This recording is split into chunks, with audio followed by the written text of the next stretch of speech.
ça sera toujours la lumière et la couleur. C'est la plus importante dans la peinture.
Mes premiers bidons, il y avait une perspective dans la toile. Les bidons, ils étaient assez éloignés. Il y avait encore le fond, je peignais le fond, je peignais le sol sur lequel le bidon était posé. Donc les gens voyaient le bidon, ils voyaient pas autre chose que le bidon et les perspectives et le reste autour. Le fait de passer à phase frontale, le bidon occupe la toile totale. Du coup, on n'a pas le temps de réfléchir les perspectives ni ce qui se passe derrière le sujet. Du coup, les gens ils plongent dedans en regardant de quelle façon le bidon a été traité, la lumière et la couleur.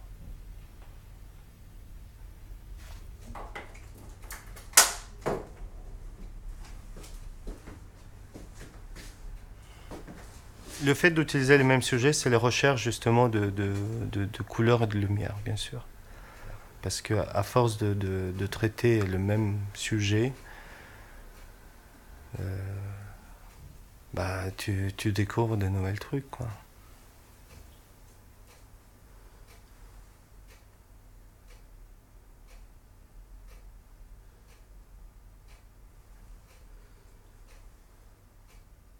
C'est comme d'être au milieu d'une pièce où tu as une multitude de 7 portes, comme 7 couleurs, où tu l'ouvres au fur et à mesure et tu découvres autre chose. Et à force de faire, tu fais attention à tout ce qui t'entoure autour de toi. Par exemple, pourquoi je suis passé aux couleurs de l'arc-en-ciel, parce que dans la tache de pétrole, on retrouve tout l'arc-en-ciel. L'origine du monde, c'est cette fameuse couleur, on retrouve partout.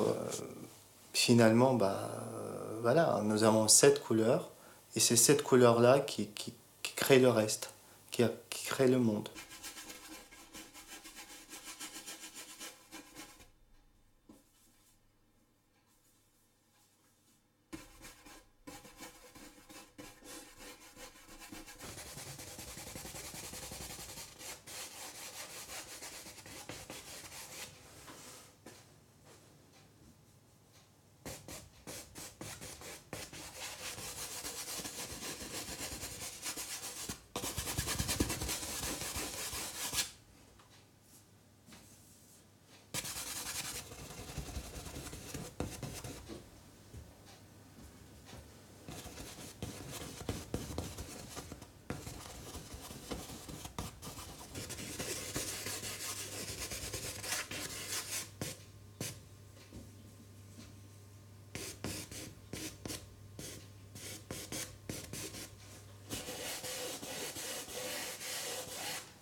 quand on parle de pétrole dans le monde, c'est des barils, c'est la forme noire, visqueuse, etc.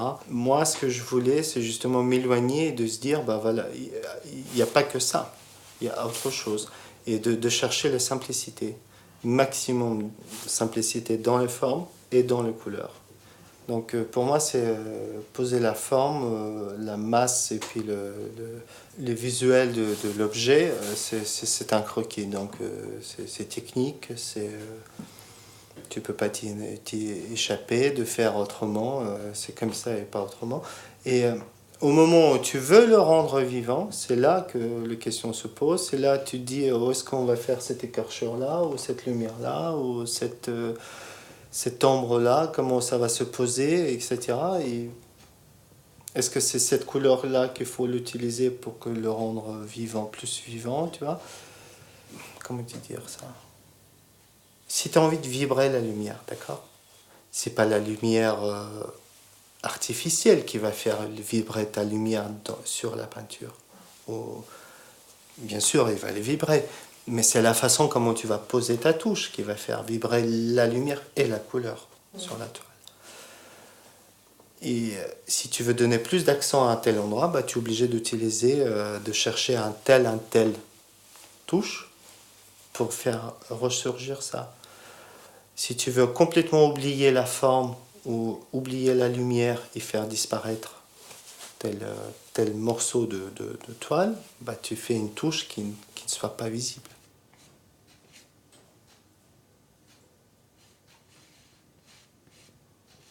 Ce qui est important, c'est la sensation que tu prouves en voyant un tableau. Et le fait de mélanger, par exemple, pour une telle couleur ou une telle forme, tu utilises un tel touche, et ben c'est ça qui enrichit. Et si je mélange tout en même temps, c'est encore plus beau, c'est encore autre chose, tu parles différemment.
Et en réalisant cette toile avec les néons juste sur les côtes et puis la matière qui est à l'intérieur, j'ai cherché un petit peu justement de me rendre un petit peu ailleurs de la réalité et d'aller justement chercher le mouvement, la viscosité de la matière, c'est-à-dire de chercher l'ADN du pétrole. Donc j'ai essayé d'un petit peu chercher là-dedans. À la fin, enfin il n'y a pas de fin, je m'aperçois que c'est une source inépuisable du travail. Au début, bien sûr, tu regardes la forme, tu essaies de chercher la forme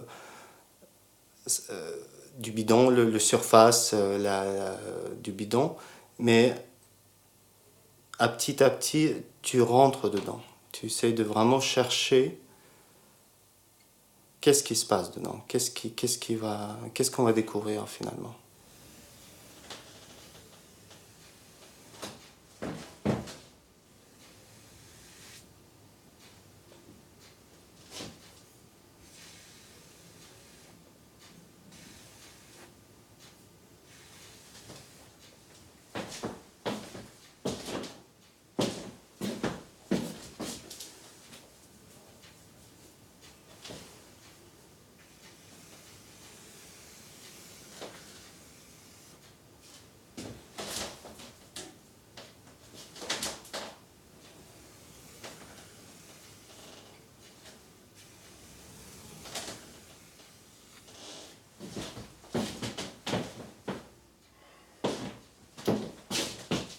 C'est un moment difficile de commencer.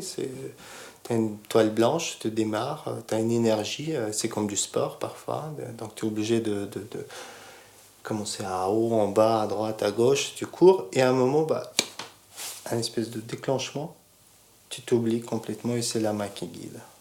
C'est, les couleurs, ils sont là, et c'est la main qui prend, qui pose, etc. T'es plus là. Moi, j'ai du mal à expliquer ça. J'ai du mal à dire qu'est-ce que tu ressens. Je ressens, je suis pas là. C'est pas moi.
Est-ce que tu te rappelles cette toile, le feu, le bidon, où j'ai essayé de réaliser justement les flammes, de chercher un petit peu l'énergie dans le feu. Bon, là où j'ai essayé de maîtriser, on est bien d'accord, c'est la forme, la forme du bidon, mais ce qui était vraiment difficile de réaliser, c'est de l'énergie du feu, la couleur, la lumière du feu. Et c'est là, tu es obligé de vraiment de t'éclipser, de t'oublier complètement pour rentrer dedans et d'être entouré de la flamme. De se dire, mais qu'est-ce que tu peux ressentir là-dedans? C'est comme un criminel. Quand tu passes à l'acte, au début, il ne sait pas ce qu'il va faire. Et quand tu le passes à l'acte, il le ressent.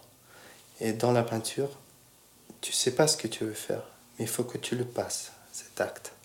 Donc, c'est vraiment très difficile de rentrer dedans. Et souvent, au bout de certaines...